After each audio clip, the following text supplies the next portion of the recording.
90 में जब लालू जी मुख्यमंत्री बने तो बिहार में प्रति व्यक्ति आय के हिसाब से देश का सबसे गरीब और पिछड़ा राज्य था बिहार। 2005 में जो आपने आंकड़े बताए उस आंकड़े के हिसाब से देश में प्रति व्यक्ति आय के हिसाब से सबसे निचले पायदान पर था बिहार। और आज 66,000 जो आप बता रहे 67,000, अगर उस प्रति व्यक्ति आय को भी लीजिएगा तो भी देश का सबसे गरीब और पिछड़ा राज्य है बिहार। अब आप अपने आंकड़े में जरा ये बता दीजिए कि प्रति व्यक्ति आय के हिसाब से बिहार से नीचे कौन राज्य है, बता दीजिए भाई। बिहार 1990 में भी सबसे गरीब और पिछड़ा था, 2005 में भी सबसे गरीब और पिछड़ा था, और आज भी देश का सबसे गरीब और पिछड़ा राज्य बिहार है प्रति व्यक्ति आय के हिसाब से। दूसरी बात पर आ जाइए, आपने कहा इलेक्ट्रिसिटी कंजम्पशन बढ़ गया। बिहार की आबादी है 13 करोड़, आप दिल्ली में रहती हैं, दिल्ली की आबादी करीब है 1.5 करोड़। 1.5 करोड़ दिल्ली के लोग बिहार से करीब करीब 1.5 गुना बिजली कंज्यूम करते हैं। कोई ये कहेगा इंडस्ट्री में खपत होती है, ये खपत प्राइवेट कंजम्पशन है, ये बिजनेस फैक्ट्रियों का कंजम्पशन नहीं है, क्योंकि एनसीआर रीजन में फैक्ट्री नहीं लग सकती है। तो दिल्ली का जो कंजम्पशन है पर कैपिटा, दिल्ली में प्रति व्यक्ति आए 2 लाख 2.5 लाख, बिहार में 60,000। तभी तो दिल्ली में लोग बैठ के बिहारियों को गाली दे रहे हैं।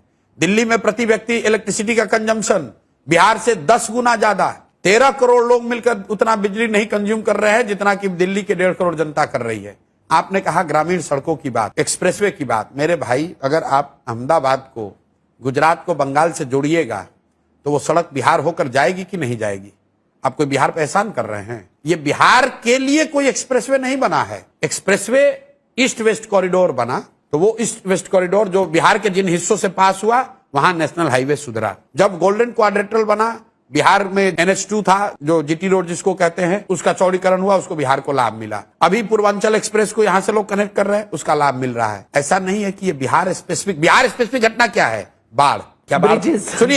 सुनिए, क्या बाढ़ की समस्या बिहार की सुधरी? 1990 में भी 50% बिहार बाढ़ से प्रभावित था, 2005 में भी था और आज भी है। 1/3 बिहार के जमीन में आज भी सिंगल क्रॉप लैंड है, क्योंकि यहाँ पानी एक बार लग जाता है वो पानी निकलता नहीं है। उसमें 1 इंच की कमी नहीं आई है, 1 धूर जमीन कम नहीं हुआ। यहाँ पर बिहार एकमात्र ऐसा राज्य है जहाँ पिछले 11 साल में एश्योर्ड इरिगेशन की जमीन पिछले 10 साल में 11% से कम हो गई है। ध्यान रखिए, सिंचाई की सुविधा बिहार में कम हो गई। पहले अगर 100 बीघे में नहर से या ट्यूबवेल से सिंचाई की सुविधा थी, वो अब 88 घट के 88 रह गया है। और आप कह रहे हैं कि विकास हो रहा है। भैया, ये तो ऐसे हो गया कि नीतीश कुमार कहते हैं कि जब हम मुख्यमंत्री बने तो बिहार का बजट 40,000 करोड़ था, अब 3 लाख करोड़ है। अरे भाई, तब जब आप मुख्यमंत्री बने थे तो देश का बजट था 8 लाख करोड़, अब हो गया 45 लाख करोड़।